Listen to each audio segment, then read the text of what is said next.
She drained our joint account while she was supposed to be meditating in silence and reconnecting with the universe. The first notification came while I was at work. $4,500 withdrawn from our savings account. I thought maybe it was a mistake, a glitch. Or maybe something urgent had happened. She was supposed to be at a spiritual retreat up in Sedona. No phones, no contact, just yoga, dirt, and detox smoothies. But my gut told me something else, something colder. So I opened the financial tracker I'd installed months earlier, the one she didn't know about. Every card swipe, every transfer, every ATM pull, it all lit up like a Christmas tree. In less than 48 hours, she'd siphoned out over $22,000. Hotel charges, spa services, luxury dining, a boutique clothing store I didn't recognize, and a $6,200 wire to a name I did recognize, someone from her past I never thought I'd hear about again. That's when the tremble hit. Not in my hands, in my chest, like I was falling slowly from something high. Because I knew, right then, this wasn't a spiritual journey. It was an escape plan. And she was using my trust, our money, to fund it. We'd been married for 11 years. I thought we were solid. We had our rough patches, mostly after her mother passed, but we'd always come back from it. I gave her the space she said she needed. I supported this retreat. I was the one who suggested she take some time to heal. But I didn't know I was bankrolling her betrayal. What she didn't know, what she never even considered, was that I'd been watching our finances more carefully than ever. Not because I didn't trust her, but because I'd noticed things, subtle things, money moving, cards appearing and disappearing, transactions in places she'd never mentioned visiting. I didn't confront her, not at first. I let the spending continue. I watched it unfold, and I built a plan. Because when someone shows you what they really are, you don't fight to stop them. You give them the rope, and you let them wrap it tight. It started with the boutique receipt, $873 for a single silk wrap and something labeled only as chakra cleanse crystals. It wasn't the amount that bothered me. It was the timestamp. She'd told me the retreat prohibited shopping, electronics, even conversations beyond a few guided meditations. But this charge was made right in the middle of her supposed silent detox period. That's when I knew I wasn't dealing with a woman seeking peace. I was dealing with someone who had carefully crafted a story to disappear inside. The financial tracker I'd installed months ago, originally just to help us budget after a rough tax season, was now the window into a second life I never agreed to. The app was private, hidden behind a developer shell, something I told her was for debugging my freelance tools. She thought she was invisible. The withdrawals weren't random. That's what struck me first. They were patterned, calculated even. The way she spread them across different ATMs, kept them under certain thresholds to avoid bank alerts. It was clear this wasn't a spur-of-the-moment breakdown. It was a plan.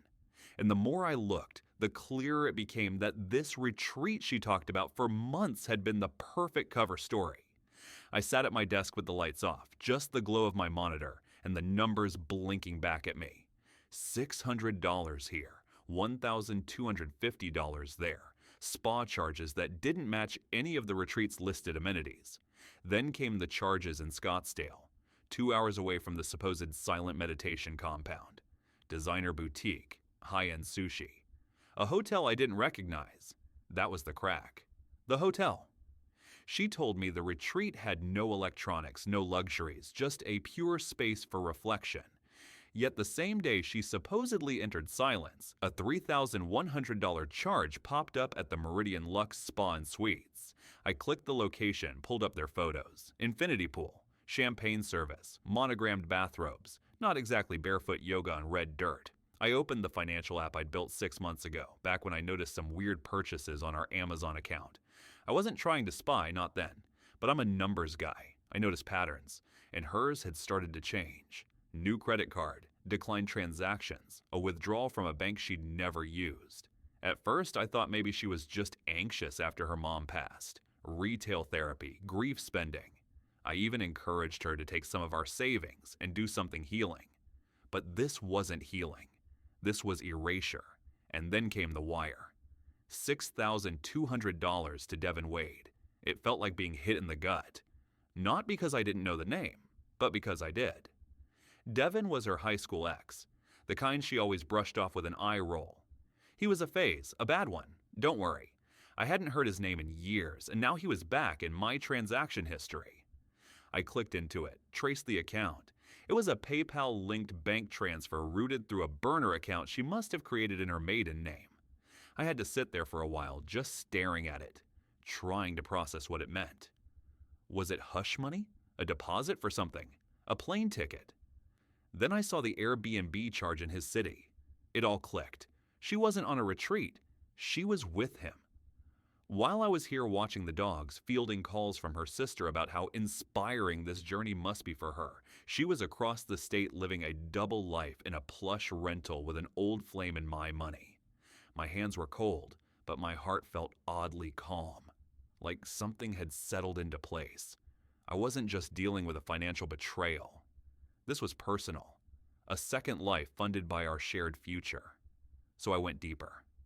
I started cross-referencing her transactions with GPS metadata embedded in past photos she'd shared with friends. One Instagram story, deleted within 24 hours, showed a view of the desert. I paused it, took a screenshot, ran it through a location extractor. It wasn't anywhere near the Sedona sanctuary. It was 15 minutes from Devon's apartment. The next step was checking her email. She didn't log out on her laptop before leaving. Rookie mistake. I dug through her folders, and in a draft folder labeled Intention Notes, I found a document titled The Shift. It was a journal entry, or maybe a manifesto. In it, she talked about feeling trapped in a loop of expectations and freeing herself from domestic obligations. She said Devon had reawakened a part of her, and that she was letting the universe rearrange her reality. It made me physically sick. She wasn't just lying, she was rewriting our life as if it had been a mistake. But I didn't rage. I didn't cry. Instead, I started downloading every receipt, every location ping, every email, transfer, and note. I created a timeline, a dossier. Because if she wanted to run, fine. But she'd do it knowing I watched her build the lie. Every dollar, every mile, every choice. And I wasn't done. Not by a long shot. I didn't speak to her for the rest of the retreat, not because I couldn't, but because I wouldn't. Every time my phone buzzed with one of her pre-written off-the-grid scheduled messages, feeling centered today, sending you love and light, I felt a fresh wave of nausea. They were lies written days earlier, timed to make me believe she was still there in the desert, breathing incense and staring at her third eye. Meanwhile, she was sipping wine with Devon and spending my hard-earned money like it grew on trees in some magical forest of betrayal. I stopped sleeping. Not because I was angry, though I was, but because I was calculating. I stopped feeling like a husband and started feeling like a strategist. For 12 years, I had built a life with her, shared dreams, accounts, holidays, pain. But in 7 days, she'd burned it all down. So I started building something else. My first move was securing what I could. I knew from the pattern of withdrawals she was trying to drain our shared funds slowly enough to avoid suspicion. She hadn't touched the 401k or the trust I had from my father's estate, but that was only a matter of time. So I went to the bank, withdrew half of what was left in our joint checking, and moved it into a private account in my name only. One she didn't know existed, the other half I left, just to see how fast she'd empty it. Then, I changed the passwords on my personal savings, locked my credit reports, and had a forensic accountant friend of mine on retainer do a quiet review of our last 3 years of taxes. I told him I suspected fraud. He didn't ask questions. He found a few things I didn't expect. Small things. Transfers to a Zelle account that I hadn't noticed before. Gifts listed as charity that weren't. Venmo notes to D with emojis I didn't recognize, but suddenly made sense. It had been going on longer than I realized. Not the affair, maybe not even Devon, but the distancing. The secrets. The slow and careful detachment from a life she clearly wanted out of. She had already started building her exit ramp. She just didn't think I'd notice. That's when I decided I wouldn't confront her yet. Not now. Not with anger. That would only tip her off. She'd cry, spin it, maybe even play the spiritual card again. You don't understand what I'm going through. This is my awakening. I wasn't going to give her the stage this time. I was going to take notes. I started collecting all the little threads, text messages, auto-saved emails, bank statements, screen recordings of her public posts, and private ones too. Ones she sent to friends that didn't include me. I found out who she was talking to, what she was saying. I downloaded metadata from every picture she took and matched timestamps with transaction records. I was building a timeline so tight it could choke. Meanwhile, I played along. I sent her encouraging messages. Hope you're finding what you need out there. Dogs miss you. Can't wait to hear all about it when you get back. Each one carefully timed, just like hers. It was a dance. I pretended I was the clueless husband, and she performed the role of spiritual explorer. But we were both acting. The difference was, only one of us knew the scene was about to end. As she spent more, I spent less. I shut off the credit cards. Quietly. I left her one, the one with the lowest limit. I wanted to see what she'd do when the ceiling dropped. Sure enough, 3 days later, I got a notification. Declined. Attempted purchase at a high-end jewelry boutique in Phoenix. That's when she called me for the first time in over a week. I let it ring. Then I picked up on the fourth ring and answered like nothing was wrong. Hey babe, I said, like I hadn't been watching her movements like a hawk. How's the silence? She hesitated, just for a second. It's been transformative, she said. Her voice was calm, but I could hear the tightness behind it. I just broke silence today.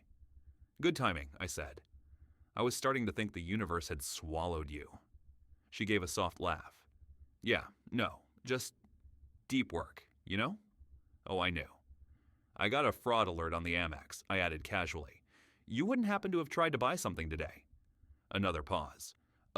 Yeah, I was just getting a gift for one of the retreat leaders. I probably used the wrong card. My bad. She was good, almost believable. No worries, I said. I'll fix it. Just glad it wasn't a hacker or something. She sighed, relieved. Yeah, totally. We said our goodbyes. I told her to keep healing. She told me she missed me. I almost laughed. The call ended, and that night I opened a new folder on my drive. I titled it Final Phase, because it was time to stop collecting and start executing. She came home with a crystal in her hand and a lie in her eyes. I was in the kitchen, pretending to fumble with the dishwasher when I heard the garage door roll open. Her footsteps were soft, calculated, like someone entering a space they weren't sure was safe anymore. I kept my back to her, giving her a few seconds to decide which version of herself she was going to be today. The enlightened seeker, probably. That was the persona she'd been constructing in Instagram captions and carefully worded texts. Hey you, she said, voice light, like she'd just run to the store, not vanished for 2 weeks and blown through nearly 20 grand. I turned and smiled. Hey, you look relaxed. She gave a small laugh, walked up, kissed me on the cheek. I let her. It felt hollow, like kissing the wax shell of a memory. She placed her small duffel on the counter and pulled out the gift, an amethyst crystal with a silk ribbon tied around it. For the house, she said, to cleanse the energy. I nodded. Hope it works. She smiled at that. Then, as she walked off toward the bedroom, I watched her shoulders, the way they slumped just slightly. She was waiting for me to bring it up. The money, the hotel, Devon.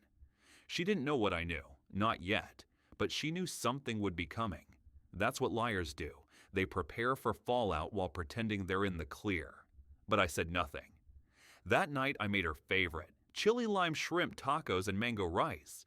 She joked about how retreat food was all quinoa and sadness. I laughed on cue. I asked vague questions about her trip, and she gave vague answers. Said the schedule was strict, no phones, limited writing, a lot of inner work. I listened, nodded, poured her more wine, let her paint the picture of the version she wanted me to believe. Then I slipped the burner phone into the planter in our bedroom while she showered. It was synced to a recording app I had installed a week before she came back. I didn't need it to trap her. I already had everything I needed. I wanted it because I wanted to watch how far she'd go, how many layers of deception she could construct before she cracked, and it didn't take long. 2 nights later, I watched her sneak into the living room around midnight. She didn't know the front-facing security cam had a wide enough lens to catch the light from her phone. I watched in real time as she messaged someone. It was him, Devon. I couldn't see the words, but the timestamp matched an outgoing WhatsApp ping from our shared Wi-Fi.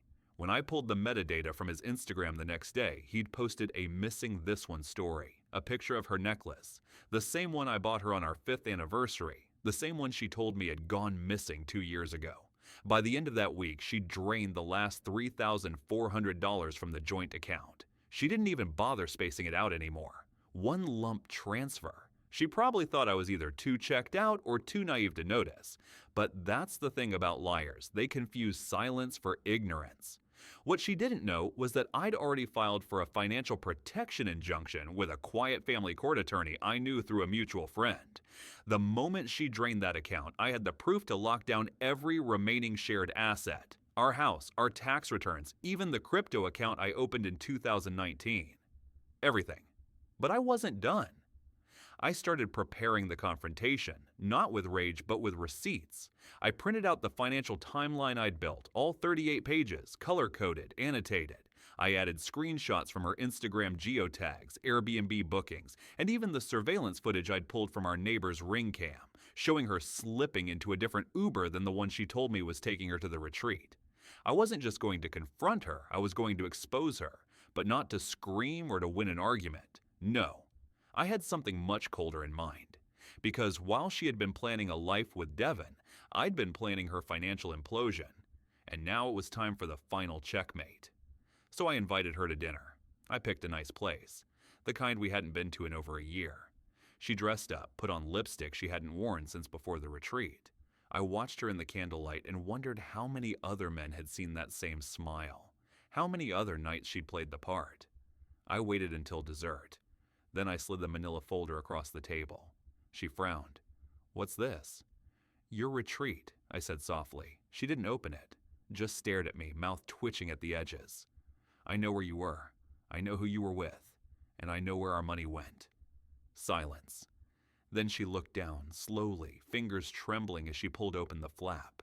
The first page was a photo of her and Devin outside the Airbnb, his hand on her lower back. She closed the folder quickly, looked around like the walls might be watching. "You don't understand." "I understand plenty." She leaned in, voice dropping to a whisper. "Can we talk about this at home?" I shook my head. "We're not going home." Then I stood, laid a set of keys on the table. "That's for a rental apartment. You'll find your clothes already moved there. I had the locks changed this morning. I also had our accounts audited. What's in that file is going to my lawyer tomorrow. You'll be receiving divorce papers by the end of the week." She looked stunned, broken. But not because she was sorry, because she'd finally been seen. And I didn't have to raise my voice once. I just turned and walked away. She didn't leave the restaurant right away. I stood across the street in the shadow of a closed florist shop, watching through the paneled glass as she sat there, eyes wide, still clutching the manila folder like it was radioactive. The waitress came by once, asked her something. She waved her off. I waited 10 full minutes before I saw her stand, leave a few bills on the table, and stumble out the front door into the warm electric dark. She didn't see me. I didn't follow. I already knew exactly where she was going. The next few days were strangely quiet. She didn't call, no texts, no screaming voicemail, nothing. At first I thought maybe she was regrouping, maybe trying to get her story straight, waiting for legal paperwork to arrive before attempting damage control. But then I remembered something from the file.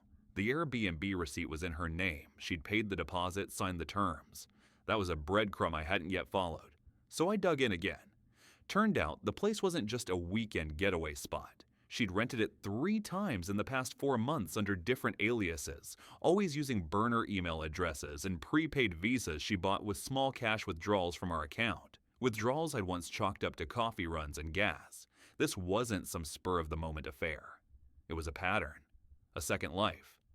Carefully curated and maintained like a bonsai tree, pruned, shaped, kept in just the right light, all funded by me. So I made another decision. I sent the full dossier to her parents. I hadn't spoken to them since the week after our wedding. Strained relationship didn't begin to cover it, but I knew they cared about their image. They were small-town, old money types who dressed like Kennedy-era diplomats and considered public scandal a worse sin than adultery. I sent it anonymously, of course. No return address, no note. Just a thick envelope filled with printed receipts, hotel confirmation screenshots, social media posts, and a copy of the financial report detailing exactly how much she'd stolen from our marriage. I didn't care if they called her. I didn't even care if they confronted her. I just wanted them to know, to see what she really was underneath all the yoga pants and self-help mantras. 2 days later, she broke the silence. The text was short. "Can we talk?" I didn't reply. Then a second one. "Please, Just a conversation. Still nothing. That night, I checked the apartment's surveillance camera feed. I'd set up a simple cloud-linked doorbell cam and an interior motion-triggered cam in the living room. Not illegal. She was living there now. But I was still the leaseholder, and I'd made sure the disclosure was in the rental agreement she'd signed. She probably hadn't even read it. She came home around 11 p.m. alone, shoes in her hand, hair a mess. She looked like someone who'd been crying all day or pretending she had. She sat on the couch, stared at her phone for a long while, then finally typed something. Seconds later, my phone buzzed. I don't know what to say. I made a huge mistake. I watched her eyes glaze over as she hit send. Then she typed again. "You're not the only one hurting." And again. "Can we meet?" One last time. No drama, just closure. I waited 5 full minutes before responding. "Tomorrow noon. Park off Lexington." The next day was cold, overcast, the kind of gray that makes everything feel slower, heavier. I got there early, sat on the bench facing the fountain. Kids ran by. An older couple walked a tiny dog wearing a sweater. I felt nothing. I'd thought maybe I'd be nervous or angry or exhausted, but I was just calm, detached. She arrived late. Of course she did. She wore a beige coat I'd never seen before, probably Devin's. Her makeup was barely touched, like she wasn't sure whether she should dress for sympathy or strength. She sat beside me, didn't say anything for a while, just stared at the fountain like it might give her the words she couldn't find. "I was unhappy," she finally said. I nodded. I figured. "I didn't mean for it to happen like this." "But it did." More silence. She tried again. "I didn't take all of it. Yeah, I spent some, but..." "You spent $17,492.36, I cut in. "In 13 days, I counted every cent. I have the itemized receipts. You bought a quartz water bottle for $89, Amanda." She flinched at her name, like I'd hit her with it. "I'm not here to beg," she said finally. "But you were gone too, emotionally, for a long time. You know that." "Maybe, but I didn't cheat. I didn't drain your account. I didn't lie about where I was while I was in bed with someone else." Her lips parted, but nothing came out. "I'm not trying to win this conversation," I continued. "There's nothing left to win. I just needed to see if you'd admit it." She looked down. "I'm sorry," she whispered. It was a strange moment, almost theatrical, as if she'd practiced that line in the mirror, but it still came out sounding like it cost her more than she wanted to give. "You're not sorry for what you did," I said. "You're sorry I found out." She turned to face me. "So what now?" I stood. "You get your stuff, you get your life, and you get out of mine." Then I walked away. Didn't look back. She didn't follow. And that was the end of that chapter. But not the end of her consequences, because what came next wasn't just about closure, it was about accountability. 3 weeks later, she was standing in front of a judge. I wasn't even there. My attorney handled everything. Amanda had received the divorce petition via certified mail, along with a restraining order preventing her from making further withdrawals from any jointly owned assets. By then, the financial protection order had frozen the rest of our shared accounts, and my attorney had filed a civil claim for reimbursement of misappropriated marital funds. The evidence I'd compiled spoke for itself. The judge granted an emergency hearing and within 20 minutes ruled in my favor. Amanda was ordered to reimburse 100% of the $17,492.36 she had taken, plus legal fees. Since she'd used the funds for what the court deemed personal enrichment outside of marital interest, it wasn't subject to equitable division. The fact that I had precise documentation down to each spa charge, restaurant receipt, and gas station near Devin's Airbnb left no wiggle room for her defense. Her lawyer tried to argue emotional duress. The judge didn't even blink. Her parents were in the courtroom. I found out later they offered to cover part of the restitution just to avoid local scandal. I'm told they made her sign a personal repayment plan before they handed over a single cent. Whatever moral compass they lacked when raising her, they were at least efficient accountants. Meanwhile, Devin disappeared. I assumed she thought he'd stick around, support her, maybe even play house now that she was free. But once the money stopped, so did he. I saw his profile go private a week after the ruling, and his last photo with her quietly vanished. No breakup post, no statement, just digital silence. I don't think it was heartbreak that gutted her. It was the realization that the fantasy she built, the affair, the retreat, the new life, was nothing more than an expensive hallucination, a bubble she funded with stolen dollars and self-deception. When the money dried up, the illusion popped. I never reached out again. The apartment lease expired, and she didn't renew. I don't know where she went after that.